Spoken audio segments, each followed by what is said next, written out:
నలుగురు బాటసారులండి వస్తూ ఉన్నారు. ఏది తీర్థయాత్రలు చేయడానికి, కొన్ని కొన్ని ప్రదేశాలు చూడాలని.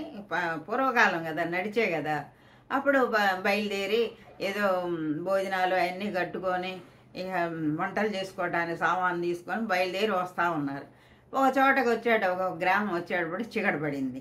అప్పుడు వాళ్ళు తెచ్చుకున్న తిని ఒక ఆమెనే అరుగు మీద పడుకోమంటారు.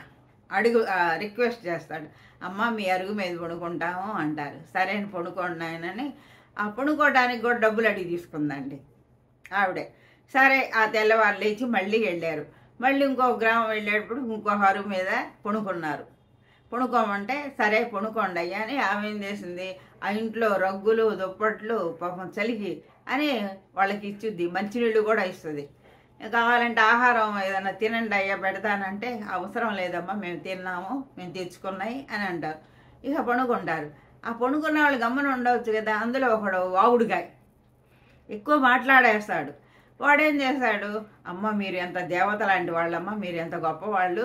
ఆ ప్రక్క గ్రామంలో ఒక మంగమ్మనే ఉంది, ఇట్లాగే మేము పడుకున్నాము, పడుకుంటే మా దగ్గర డబ్బులు తీసుకుంది పడుకున్నందుకు అంటారు. ఆ మంగమ్మ పేరు చెప్పేటప్పటికి ఎవరు ఏంటంటే ఇల్లు గుర్తులన్నీ చెప్పారు.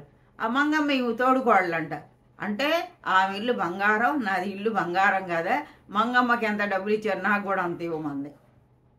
ఈవిడండి ఉచితంగా ఇచ్చింది. వీడు వాగుడుగాయ వల్ల నువ్వు దేవతవమ్మ, నువ్వు మంచిదానివమ్మ అన్నందుకు ఆవిడికి డబ్బులు ఇచ్చారు. ఆవిడ ఇల్లు బంగారమా, నా ఇల్లు బంగారం కదా, ఆవిడకి ఎంత ఇచ్చారు నాకు కూడా అంతని డిమాండ్ పెట్టిందండి.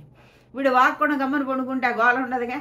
అందుకనే ఈ చిన్న స్టోరీ చిన్నదైనా అధికంగా మాట్లాడకూడదు, అధికంగా మాట్లాడితే ఇలాంటి తిప్పలు వస్తాయి అని ఈ స్టోరీ వల్ల మనకు తెలుస్తుంది. అందరూ బాగుండాలి, అందులో మనం ఉండాలి. ప్రేమతో మీ కోటేశ్వరమ్మ. జై హింద్.